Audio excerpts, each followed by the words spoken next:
નમો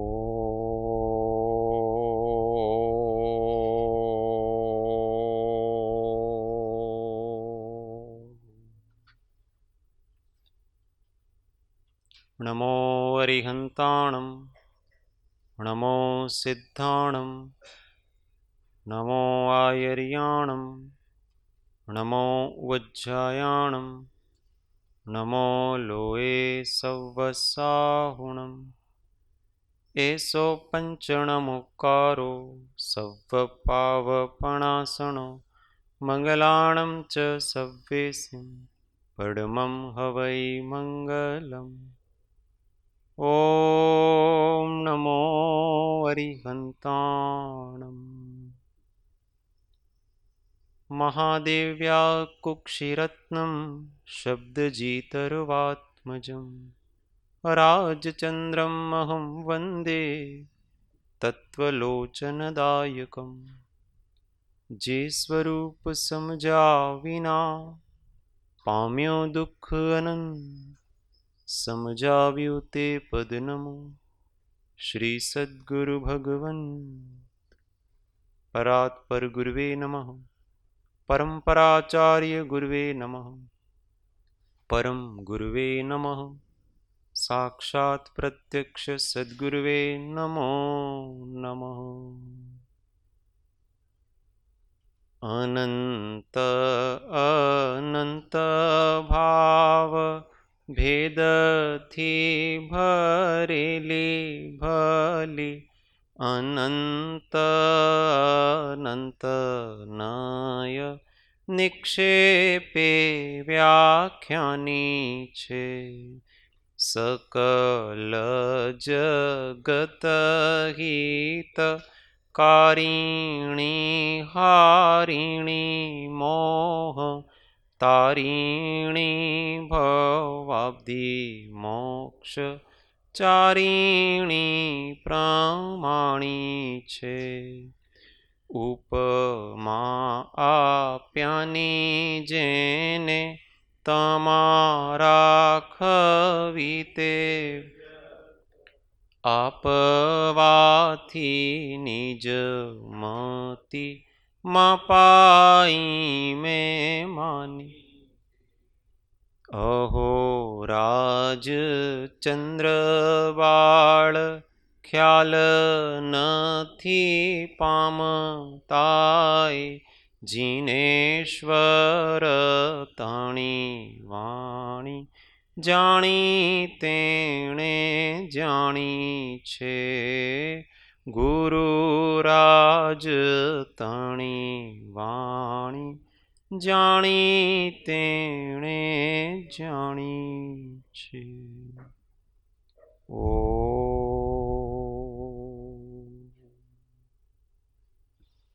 જય સદ્ગુરુ.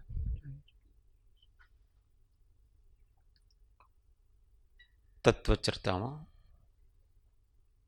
પરમ તત્વજ્ઞ શ્રીમદ રાજચંદ્ર વિરચિત શ્રી આત્મસિદ્ધિ શાસ્ત્ર ગાથા નંબર 57. આત્મા છે, એની સિદ્ધિ કરવામાં આવે છે.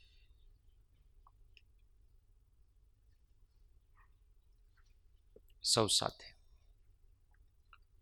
જડ ચેતનનો ભિન્ન છે કેવળ પ્રગટ સ્વભાવ, એકપણો પામે નહીં ત્રણે કાળ દ્વય ભાવ. એકપણો પામે નહીં ત્રણે કાળ દ્વય ભાવ. જડ ચેતનનો ભિન્ન છે કેવળ પ્રગટ સ્વભાવ. કેવળ માત્ર સર્વથી રહિત જડ અને ચેતનનો સ્વભાવ ભિન્ન છે. કેવી રીતે ભિન્નતા છે? પરોક્ષ નથી, પ્રગટ છે.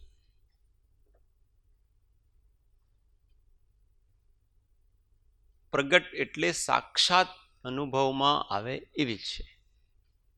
સાક્ષાત તરત બુદ્ધિમાં બેસી જાય એવા પ્રકારની ભિન્નતા છે.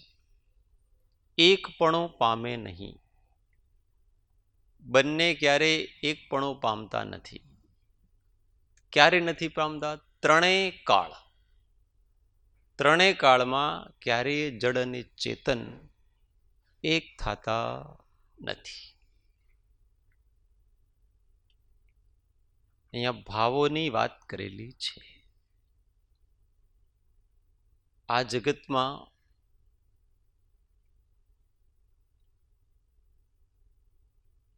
મુખ્ય રૂપથી પદાર્થ જે છે એ સમસ્ત પદાર્થનો એક જ ભાવ છે. તે બધા સતરૂપ છે. સતનો મતલબ છે ભાવ. જે ભાવવાન જે પદાર્થ છે, ભાવ એટલે પદાર્થનો હોવાપણો, અને સતનો અર્થ પણ એમ જ છે, પદાર્થનો હોવાપણો. અસ્તિત્વ કહો. એટલે આ આખા અખિલ વિશ્વમાં જે છે તે ભાવરૂપ જ છે. અભાવરૂપ કંઈ નથી. अभाव का कभी भी ज्ञान भी नहीं होता है, अनुभव भी नहीं होता. किसी को हुआ? जो नहीं है उसका ज्ञान किसी को हुआ? क्योंकि ज्ञान किसको जानता है? ज्ञेय को जानता है. और ज्ञेय का अर्थ है कि जो है उसी को तो जान सकते ना.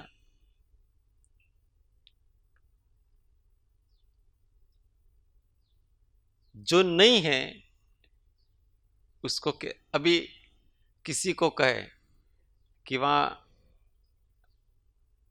उस कमरे में देखो घड़ा है कि नहीं,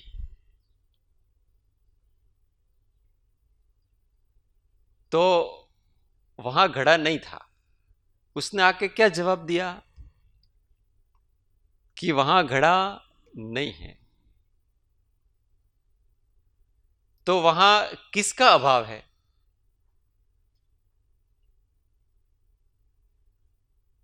वहां उस क्षेत्र की अपेक्षा जो था उसके अभाव को देख करके आपने कहा. सर्वथा अभाव वाला पदार्थ तो कोई जान ही नहीं सकते ना. अपन घड़े की अपेक्षा से वहां घड़ा वहां पर नहीं. ऐसे जगत में एक सत है. फिर सत अलग अलग प्रकार के, सत भी अलग अलग स्वभाव वाले हैं. उसमें एक जड़ स्वभाव वाला सत है और एक चेतन स्वभाव वाला सत है.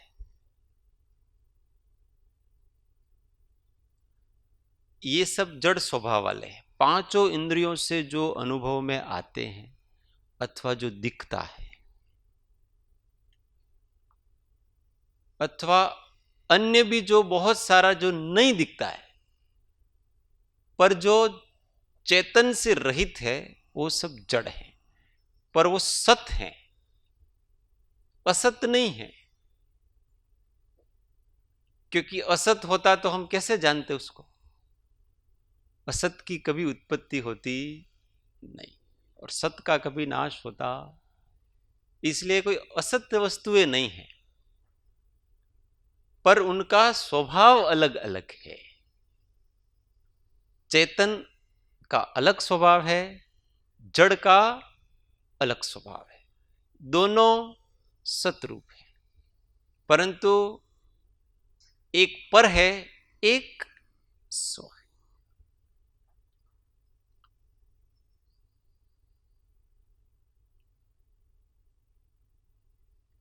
चेतन के विषय में ज्यादातर लोगों की मान्यता चेतन शब्द के विषय में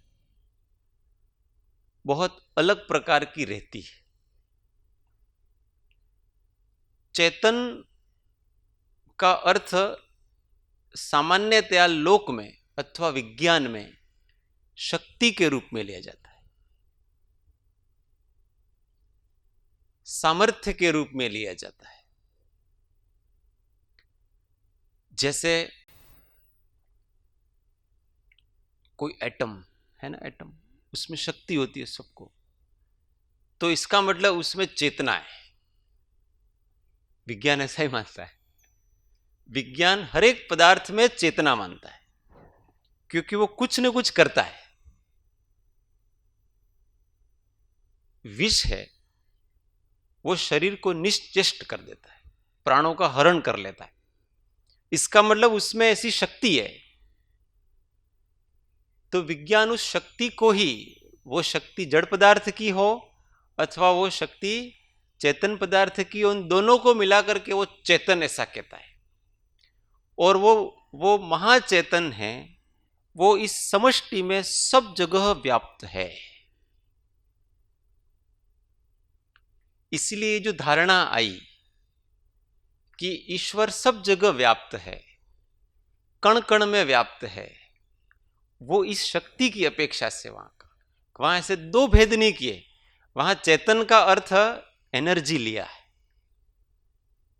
जो तरंगों के रूप में अखिल विश्व में बहती है, जो सब जगह व्याप्त है। सामर्थ्य के बिना यहां कुछ नहीं है, सब में कुछ न कुछ सामर्थ्य है। एक परमाणु का अपना सामर्थ्य है, जिसको अपन आकाश कहते हैं ना, अवकाश, उसका भी अपना एक सामर्थ्य है। आकाश का सामर्थ्य है कि नहीं? आकाश का तो इतना सामर्थ्य है कि आकाश के एक प्रदेश में सारा विश्व समा जाता है, इतना सामर्थ्य आकाश का है। काल का अपना एक सामर्थ्य, सबका अपना अपना एक सामर्थ्य है।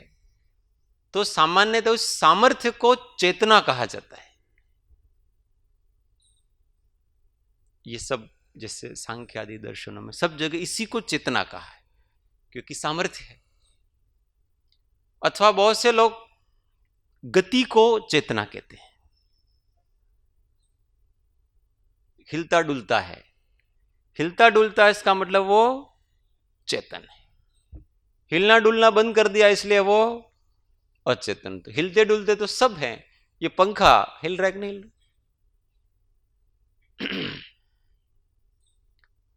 तो पंखा चेतन है कि जड़ है? शक्ति है, इसलिए उसको शक्ति की अपेक्षा उसको चेतन कहा, क्योंकि चेतन शब्द का मूल जो अर्थ है वो इस वितराग विज्ञान में अलग प्रकार से बताया गया। अगर शक्ति को चेतन माने तो रोबोट होता है, रोबोट तो सब बोलता है, अपने जैसा बोलता है, उत्तर भी देता है। चलो पंखे को तो यूं समझो कि पंखा तो अपनी बात समझता ही नहीं, उसको यूं कहो रुक जा तो वो नहीं रुक सकता है, उसको यूं कहो तो फास्ट चल तो फास्ट नहीं चल सकता है। पर रोबोट को तो आप जैसा कहो वैसे करता है। आजकल तो सब ऐसे मोबाइल वगैरह आ गए हैं, अब बोलो वो लिखेगा। अब तो धीमे धीमे ऐसे आएंगे कि आप सोचो वो लिखेगा। नहीं, ऐसा होगा, क्योंकि वो भी मनोवर्गणा है, पुद्गल है। पुद्गल के ऊपर विज्ञान का अधिकार है।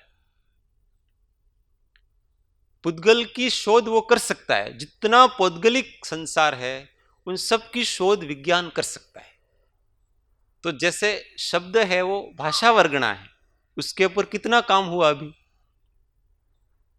बहुत सारा काम अभी सारा चल रहा है, टेक्नोलॉजी सारी इस पर चल रही है, सारी की सारी, क्योंकि वो तरंगों से स्थानांतरित होता है। ऐसे ही मन मनोवर्गणा है, वो मनोवर्गणा पुद्गल है और वो भी तरंगित होती है सूक्ष्म रूप से। और इसलिए तो हम किसी के मन की बात जान लेते हैं, मन के भाव जान लेते हैं, बस मन को जोड़ना पड़ता है। एक माँ होती है ना, वो खेत में काम करने गई और घर पे बच्चा है, उसको भूख लगी और वो रो रहा है, उसको फीलिंग हो सकती है, जो अगर चेतना उसकी बहुत अधिक उसके साथ जुड़ी, वो मनोवर्गणा से जुड़ता है। मन है वो मनोवर्गणा की सूक्ष्म स्पंदन शक्तियां है ना, वहां काम करती है। अब जिससे जिसका मन मिलाना है वो आप ऑटोमेटिक मिला लो, आप उसके ऊपर एकाग्र करो। अब घर में बहुत सारे लोग हैं, उसके पति भी हैं, दादा भी हैं, सासू भी है, सब हैं, पर उसने अपना मन कहाँ मिलाया? मनोवर्गणाएं। अब वो मनोवर्गणाएं आकाश में सबकी सब हैं। जैसे अभी जितना भी अपन जो जो भी सोच रहे हैं, तो सबकी मनोवर्गणाएं आकाश में प्रसरित हो रही है, सबकी हो रही है। पर मैं किसकी बात जान सकता हूं? जिसमें मैं एकाग्र होऊंगा, वो मनोवर्गणा को मेरा मन, मेरा ज्ञान ग्रहण करेगा। ऐसे ही तो ये सारे टीवी वगैरह, फोन ऐसे ही तो चल रहे हैं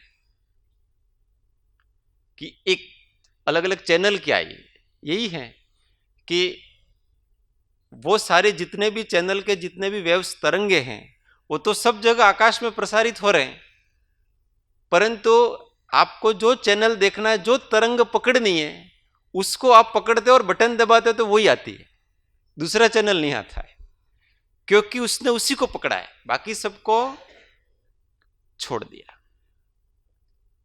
ये इतनी शक्ति। अब ये सब जान करके व्यक्ति इसी को जीव मानता है कि ये ही जीव है, पर ये पुद्गलों की ऐसी बहुत जबरदस्त इसकी ये अंदर का विज्ञान है, पुद्गल का विज्ञान, वो बहुत जबरदस्त विज्ञान है। ये मना परे ज्ञान वगैरह में भी ज्ञान तो ज्ञान का काम करता है, परंतु ये सब अंदर अंदर सब चल रहा है, सारी चीजें उसको पकड़ता, मनोवर्गणा को पकड़ रहा है। और वो सारा सारा अब होता ऐसा है कि जो संसारी जीव है वो अभी इन पुद्गलों के अधीन होकर के वर्त रहा है। तो पुद्गल के अधीन जितने भाव हैं, उन सब भावों को हम जान सकते हैं। जैसे हमारा शब्द है, शब्द को पकड़ा, शब्द से व्यक्ति के भाव का पता चलता है कि नहीं चलता है? आप थोड़ा जोर से बोलो तो पता है कि ये गुस्से में, शांति से बोलो ये थोड़ा ठंडा है। अब क्रोध है, वो स्वयं तो पुद्गल नहीं है, पुद्गल आश्रित भाव है, पर शब्द से क्रोध पता चला, शब्द से शांति पता चली, उस पुद्गल से पता चलती। तो पुद्गल आश्रित सारे भाव हैं, ये अवधि ज्ञान, मन परे ज्ञान, ये सब इन पुद्गलाश्रित भावों को ग्रहण करते हैं और वो यूं समझते हैं कि फिर मैंने आत्मा को जाना, आत्मा को नहीं जाना, पुद्गलाश्रित भावों को जाना। कोई किसी के आत्मा को क्षयोपशम ज्ञान से नहीं जान सकता है, उसके लिए निरावृत ज्ञान करना पड़ता है। तो चेतना का अर्थ शक्ति नहीं है, चेतना का अर्थ ज्ञान दर्शन है, जानना, देखना, संवेदन करना, ये जिसका लक्षण है उसका नाम चेतन भाव है। और ये जिसका लक्षण नहीं है, जिसमें जानने, देखने और संवेदन की शक्ति नहीं है, वो जड़ भाव है। शक्ति तो पुद्गल की और आत्मा की दोनों की अनंत शक्तियां हैं, पुद्गल की भी अनंत शक्ति है कि नहीं? अपने अंदर अनंत ज्ञान है, केवल ज्ञान है कि नहीं? सबके अंदर छुपा हुआ है शक्ति रूप में। उसको एक छोटा सा केवल ज्ञानावरण कर्म है, वो उसको प्रकट नहीं होने दे रहा है। छोटा सा हो, केवल ज्ञानावरण कितना है? अपन अपनी आंखों से भी नहीं देख सकते, इंद्रियों से अनुभव भी नहीं कर सकते, इतना छोटा। कोई बहुत बड़ा हो और रोक ले तो बात अलग है।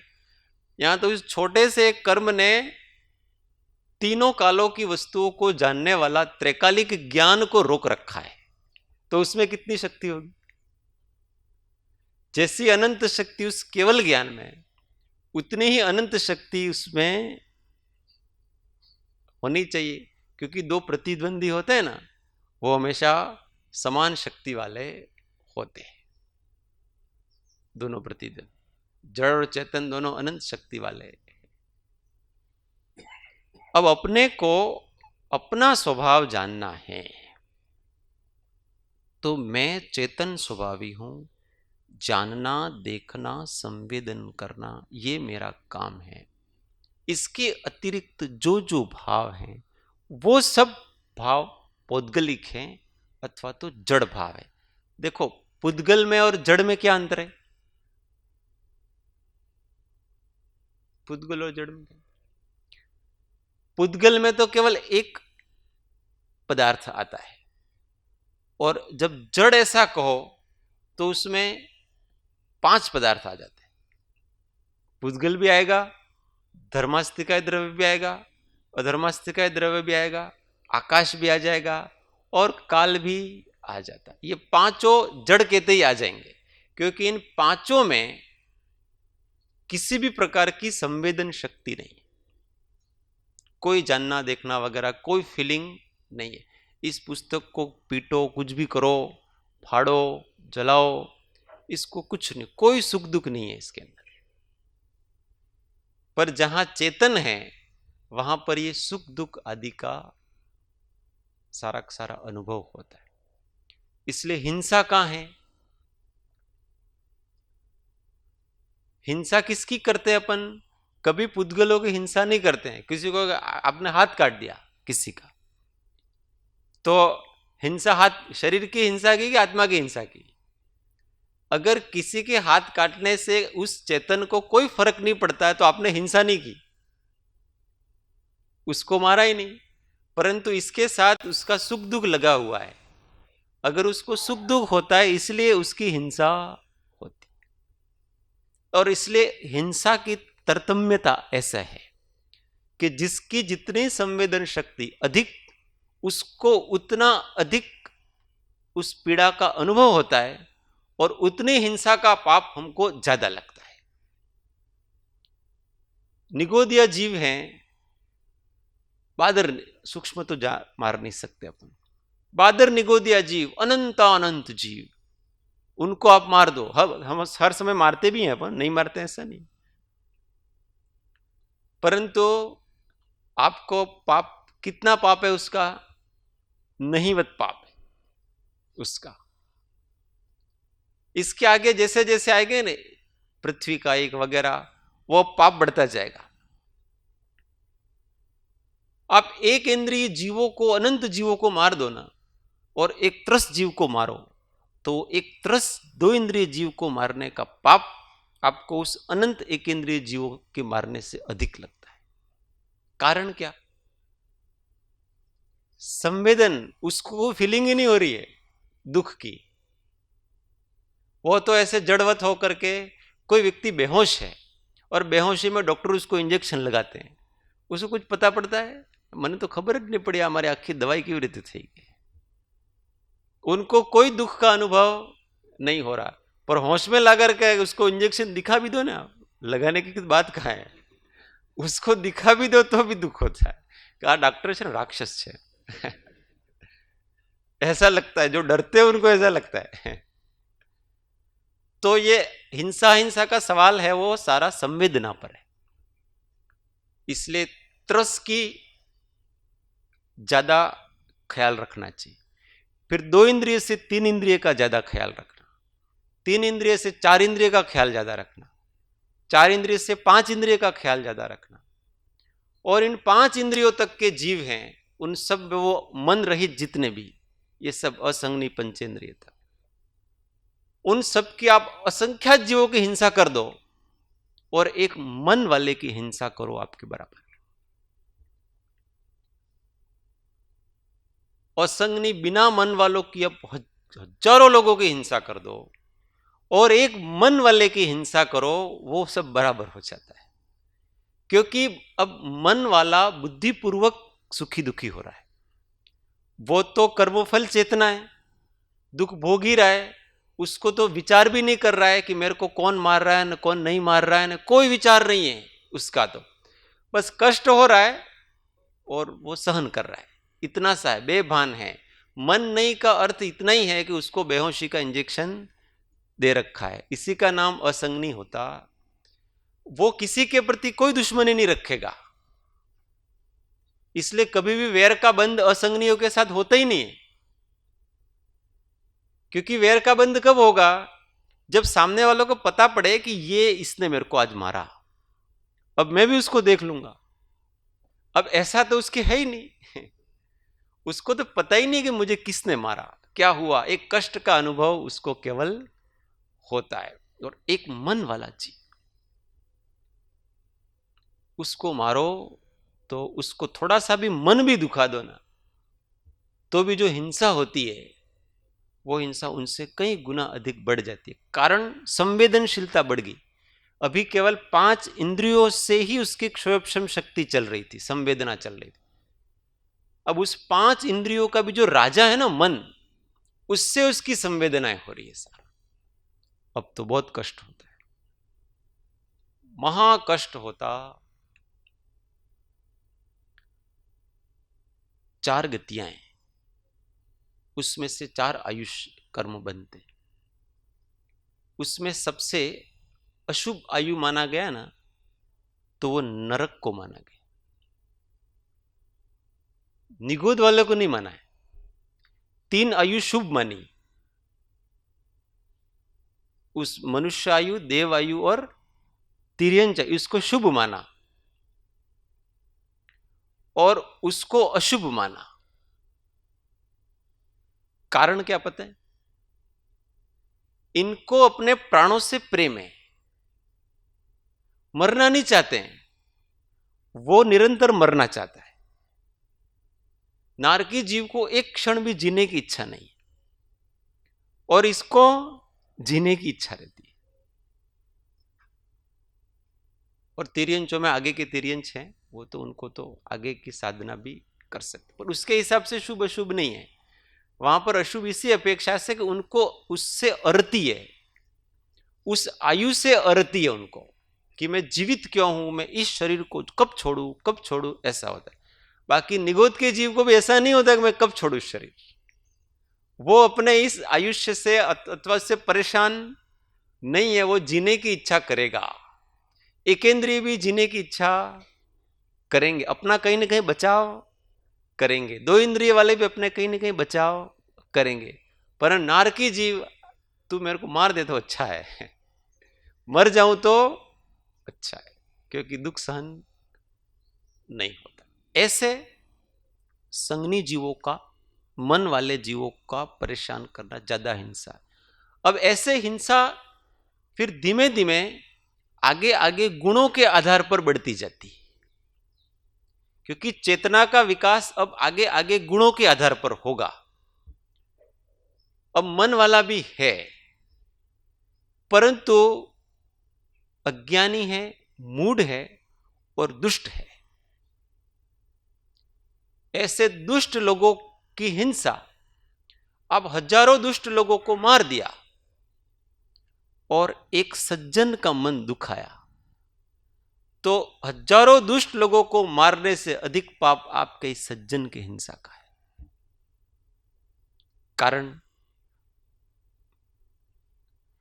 वो जीवित है ना, वो नीचे जाने के लिए जीवित है, ये ऊपर जाने के लिए जीवित है। इसकी चेतना की विशुद्धि हो रही है, और ऐसे विशुद्ध चेतनाओं का अगर अपन अपराध करते हैं तो हमको विशेष पाप का बंध होता। इसलिए बड़े कर्म होते हैं ना, जैसे अनंतानुबंधी कर्म, 70 कोड़ा कोड़ी कर्म, ये दूसरी जगह से नहीं लगते हैं। महात्मा लोगों के प्रति अविनय करने से, उनका अपमान करने से, उनका अपराध करने से लगते हैं। जैसे जैसे गुण प्रकट हुए वैसे वैसे उनकी चेतना बढ़ी, और ऐसी चेतना को आप परेशान करेंगे तो आप ज्यादा पाप के भागी होंगे। और ऐसी चेतनाओं को आप ज्यादा साता उत्पन्न करेंगे तो आपको पुण्य का पार नहीं। आपकी हजारों दुष्ट लोगों को आप रोज हजार हजार को आप खाना खिलाओ, सब करो, और जितना पुण्य बंधता है आपका, उससे एक महात्मा पुरुष को आप थोड़ी सी साता पहुंचा दो, वो पुण्य इसका 1000 गुना नहीं, असंख्यात गुना है, इतना अधिक पुण्य उसके होता है, क्योंकि ये सब विशुद्धि के आधार पर है, चेतना की विशुद्धि। और ऐसे ऐसे विशुद्धि धीमे धीमे धीमे धीमे बढ़ती जाती है। तो ये संवेदनशीलता है, जानना देखना रूप स्वभाव है, वो मेरा स्वभाव है, वो मैं, इसके अतिरिक्त जितने हैं वो सारे के सारे जड़ पदार्थ हैं। अब उस जड़ में अपने को भेद ज्ञान करने के लिए एक तो जड़ वस्तुएं लगी हुई है अपने साथ, और एक जड़ भाव लगे हुए अपने साथ। जड़ भाव का मतलब अनात्मीय भाव।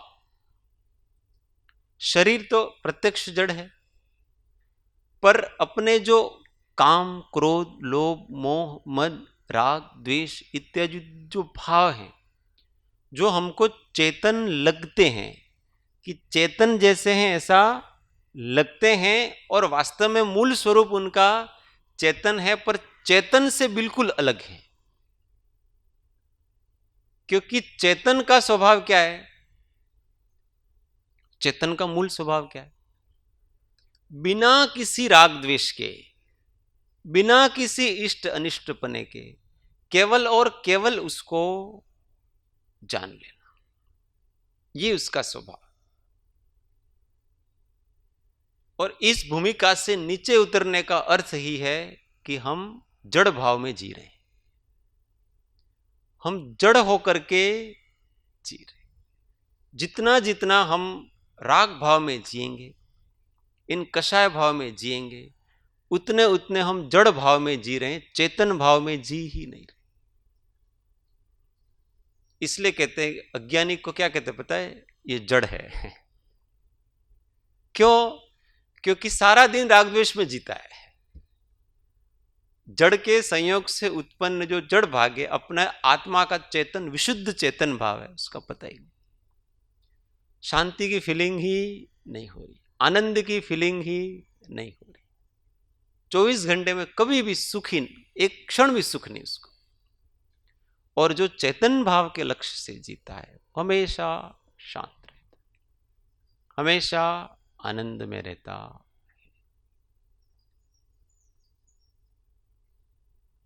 किसी से भी प्रभावित हुए बगैर जो अपने आत्मा का सहज भाव है, उस भाव की दृष्टि रख करके जो जीता है, वो ज्ञान पूर्वक जीता है, बाकी सब अज्ञान पूर्वक जीते।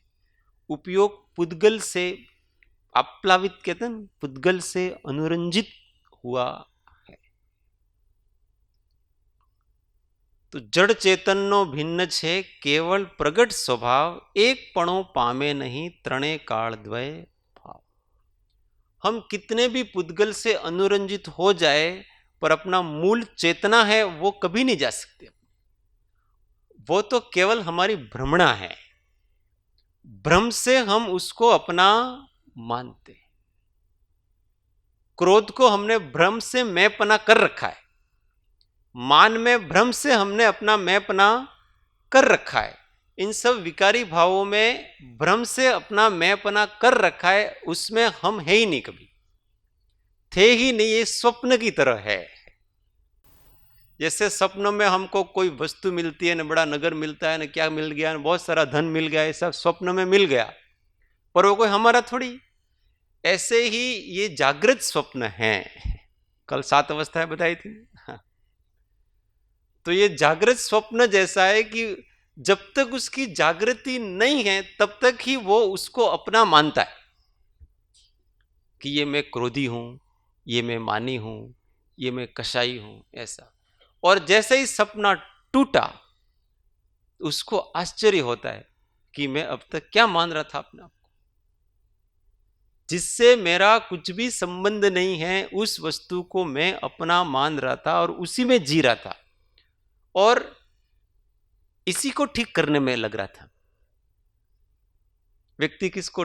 मन के स्तर से जो व्यक्ति जीता है ना, वो हमेशा मन को ठीक करने में लगता है, और जो आत्मा के स्तर पे जीता है ना, वो व्यक्ति आत्मा को ठीक करने में लगता है। और जो मन को ठीक करने में लगते हैं, मन का स्वभाव कभी ठीक होना नहीं है। उसका स्वभाव ही, जैसे पुद्गल का स्वभाव स्पर्श रस गंध वर्ण रूप परिणमन करना है, तो हमेशा वो स्पर्श रस गंध रूप ही परिणमन करेगा। ऐसे ही मन का काम संकल्प विकल्प करना है, वो 3 काल में संकल्प विकल्प ही करेगा। कभी अच्छे करेगा, कभी बुरे करेगा, पर उसका काम वही है, तो वो वही करेगा। तो कहां जीना? तो ज्ञान के स्तर पे जीना। हम कहां जिए? ज्ञान होकर के जिए, मन होकर के। मेरा मन नहीं लगता है, અત્યારે મારો છે ને મૂડ ખરાબ છે, તમે મને કંઈ કહેતા नहीं। अब जिसका मूड खराब होता है तो ज्यादा देर तक वो मूड खराब नहीं रख सकता है, तो वो क्या करता है, अब मूड अच्छा करो। मूड अच्छा करने के लिए कहां जाना? मधुशाला। मधुशाला वो हरिवंश राय बच्चन ने कविता लिखी है, वो मोक्ष स्थल है उनके हिसाब से। उसके सारे सुख दुख भूल जाता है उस मधुशाला में जाकर। ऐसे ही जीव का मन थोड़ा खराब हुआ, अपसेट हुआ, और वो सीधा रास्ता पकड़ता है मन को अच्छा करने में मधुशाला की तरफ। अर्थात यार मूड खराब हो गया यार, चलो थोड़ा दोस्तों के पास जाते हैं, थोड़ा होटल में जाके थोड़ा एंजॉय करते हैं। कोई शराब पीने गया तो कोई शराब पी लेता है, कोई क्या, ऐसे ऐसे मन ठीक करते हैं। मन ठीक करने का ये उपाय है उसको। और थोड़ी देर के लिए मन ठीक हो भी जाता है, नहीं होता ऐसा नहीं है, परंतु उस मन ने अपना स्वभाव नहीं छोड़ा है, संकल्प विकल्प करना वो नहीं छोड़ेगा, कभी भी नहीं छोड़ेगा उसको। इसलिए एक दिन बात हुई थी कि मन को ठीक करने का प्रयत्न नहीं करें, मन को मारने का प्रयत्न करें, तो हम आत्मा में जी सकेंगे, नहीं तो हम कभी भी आत्मा में नहीं जी सकेंगे। साधना के क्षेत्र में भी ऐसा है कि इस साधन में मन नहीं लगता है तो चलो दूसरा साधन पकड़ो, उस दूसरे साधन में मन नहीं लगता तो तीसरा साधन पकड़ो। ये साधन एक डाली छोड़ता है, दूसरी डाली पकड़ता है, तीसरी डाली छोड़ता है, चौथी डाली, ऐसे अभी वो वहां भी मन में ही चल रहा है, मन के स्तर पर ही उसकी साधना चल रही है। ज्ञान की भूमिका में आया, और इसलिए तो कहते हैं ना आगम में कि सम्यक दर्शन के पहले कर्म निर्जरा नहीं होती। कारण क्या है? शुभाशुभ की वासना से हमेशा वो मन वासित है, वो डालियां ही पकड़ रहा है बस। अशुभ की डाली छोड़ी, शुभ की डाली में आ गया, थोड़ी देर वहां भी बोर हो जाता है, वापस अशुभ की डाली पकड़ता है, फिर थोड़ी देर में वहां बोर होता है, फिर वापस शुभ की डाली पकड़ता है। अथवा शुभ में ही अलग अलग प्रकार की डालियां हैं, बहुत सारी। कभी कर्णान योग है, कभी द्रव्यान योग है, कभी प्रथमान योग है, कभी कौन कौन से अनुयोग है। पर दृष्टि अगर चैतन्य अपने लक्षण पर नहीं है तो कितनी भी डालियां पकड़ लो ना, उससे मन नहीं मरेगा, मन भटकता ही रहेगा। मन मारना है तो अपना लक्षण जानो, और अपने लक्षण को अपने ज्ञान से बराबर पकड़ के रखो। मेरे को अपने चैतन्य भाव से आगे नहीं जाना, किसी से राग नहीं करना है, किसी से द्वेष नहीं करना है, कोई इष्ट अनिष्ट बना नहीं, अपने को नहीं छोड़ना। आत्मा का श्रद्धान यहां होगा। आत्मा छे उस पद का श्रद्धान कब होगा? जब ऐसा प्रयोग चालू करेंगे ना, तब पता पड़ेगा कि ये इतना सारा रामायण कर रहे थे, तब पता पड़ा कि ये आत्मा, कि जब मैं आत्मा रूप होकर के जीने लगा तब मुझे पता पड़ा कि आत्मा है। मन के ऊपर जीने का अभ्यास। अब इतनी सारी बात बताई उन्होंने, आत्मा के होने के अस्तित्व की बात बताई। अब लास्ट में उसका उपसंहार करते हैं और इसके ऊपर एक आश्चर्य व्यक्त करते हैं। गाथा नंबर 58।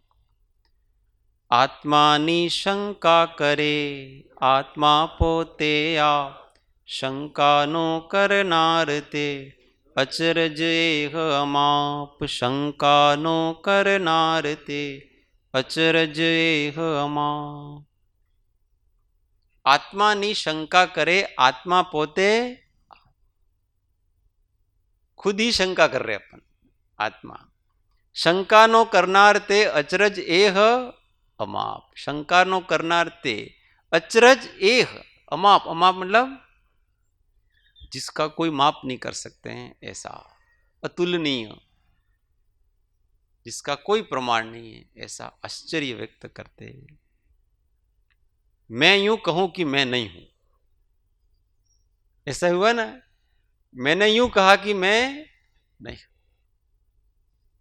वो घर में पापा कहते हैं ना बच्चे को, कोई उधार मांगना है तो कह देना, बच्चे को कहते हैं कि पापा नहीं है ऐसा कह देना. तो वो ऐसा ही कहता है. पापा ने ऐसा कहा कि उन्होंने कहा कि पापा वो तो सही बोलेगा ना.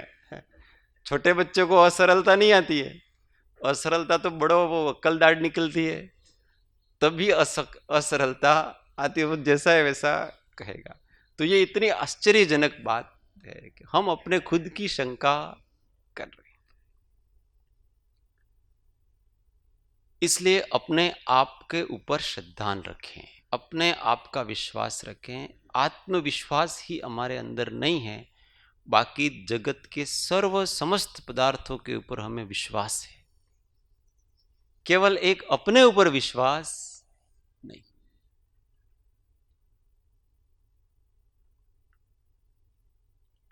और धर्म का मार्ग चालू होता है आत्मविश्वास से.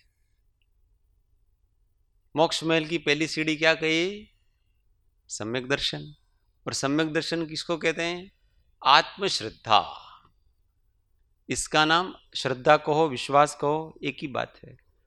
मैं हूं, बस इसका पहले श्रद्धान करो, इसकी पहले अनुभूति करो, बाकी सब बाद में. इस एक विचार को, एक चीज को हमेशा ख्याल रखें कि मैं हूं, इसकी खोज करते जाओ. हर जगह अपने मैं कहां हूं इसमें. अभी हम सत्संग सुन रहे हैं, उस सत्संग में मैं कहां हूं? देह दृष्टि वाला तो यही समझता है कि मैं इस स्वाध्याय हॉल में हूं अथवा मैं इस आसन पे बैठा हुआ हूं, क्योंकि वो शरीर को ही अपना मानता है ना. परंतु आत्मदृष्टि वाला ऐसा मानता नहीं. वो क्या मानेगा?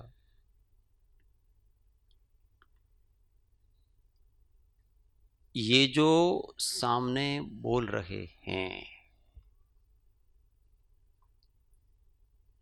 उस वाणी को जो जानता है वो मैं हूं. और जहां ज्ञान करने का काम हो रहा है वहां मैं हूं. यहां बैठे बैठे भी अगर ज्ञान करने का काम अन्य जगह से चल रहा है तो वहां ये मैं की अवस्था. हम कभी कषायाविष्ट हो जाते हैं तो उस समय भी खोज करें कि मैं कहां खो गया. इस कषाय के समय में मैं कहां हूं और मैं कौन हूं. तो वो कषाय है ना, जैसे ही मैं पकड़ में आया, क्योंकि कषाय का जिसको ज्ञान होता है वो मैं हूं, कषाय तो मैं नहीं हूं, क्योंकि अभी सिद्ध किया ना वो पौद्गलिक भाव है. कषाय जिसके ज्ञान में आ रही हैं वो मैं हूं. और ऐसी स्फुरना जैसे ही बुद्धि की हुई कि कषाय तुरंत ही खत्म हो जाती है. परंतु वो मूड जीव ऐसा है कि इसके साथ इतना एक में एक हो गया, इतना एक में एक हो गया, उस समय ऐसा ज्ञान स्फुरित नहीं होता है उसका, और ऐक्यता स्थापित. फिर थोड़ी देर बाद सब कर लेता है ना, थोड़ी कषाय ठंडी पड़ती है, इसके वो अरे यार ऐसे कैसे हो गया, बहुत गलत हो गया, मैंने क्या पता आपा खो गया था. क्या कहते हैं अपन? आपा खो गया था। आपा मतलब मैं अपने को खो दिया था, इसलिए ये सारा का सारा हुआ। अब जैसे ही कषाय मंद पड़ी और उस आपे की स्मृति हुई, तब पता चला कि मैं गलत कर दिया, मैंने सारी चीजें गलत कर दी। इसलिए हमेशा अपने आपे को ध्यान में रखना। कुछ भी करें, हम गृहवास में रहें कि मुनि होकर के रहें, जंगल में रहें, हजारों लोगों के साथ में रहें, सोए हों, जागे हों, ध्यान कर रहे हो, साधना कर रहे हो, विषयों का सेवन कर रहे हो, कुछ भी कर रहे हो, पर अपने आपा नहीं भूलना कि इसमें भोजन कर रहा हूं, इसमें मैं कहूं। ये जो स्वाद ले रहा है वो मैं हूं कि स्वाद को जानता है वो मैं हूं? ऐसी स्मृति बराबर ये मिठास का अनुभव हो रहा है, अपना आत्मा तरंगित हो रहा है, अच्छी चीज मिलती है ना, आत्मा को अच्छा लगता है। तो जिसको ये अच्छा लगता है वो मैं हूं, कि ये अच्छा लगता है वो जिसके ज्ञान में आते वो मैं हूं। ऐसा तीक्ष्ण भेद ज्ञान करते हुए सब चीजें करेंगे, दुनिया में कोई नहीं बांध सकता आपको। किसी की ताकत नहीं है कि ऐसे भेद ज्ञानी को इस संसार का कोई भी कर्म परमाणु बांध ले, कोई बांध नहीं सकता है। ऐसे जीव की एक दो भाव में ऑटोमेटिक मुक्ति हो जाती। दो भाव तो मैक्सिमम होते हैं, इससे अधिक होते हैं। ऐसे आत्मा के इस पद का अपने को श्रद्धावान। हूँ छू आत्मा संपरमात्मा, हूँ छू आत्मा, हूँ छू आत्मा संपरमात्मा, हूँ छू आत्मा। हूँ तो आनंद नु आनंद नु आनंद नु धाम, हूँ तो आनंद नु आनंद नु आनंद नु धाम। हूँ छू आत्मा संपरमात्मा।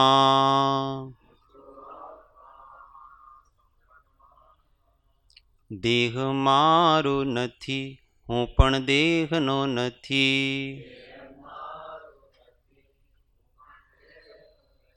देह मारो नथी, हूँ पण देहनो नथी।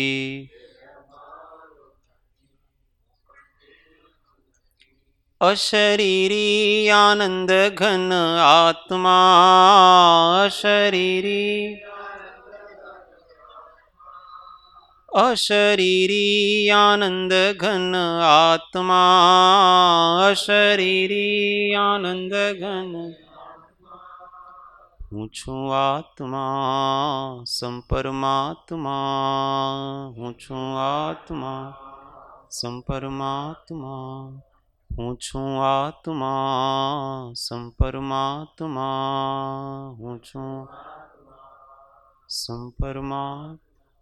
सद्गुरु परम कृपाळु त्रिलोकनाथ की जय। सब संतन की आनंद घन। ओ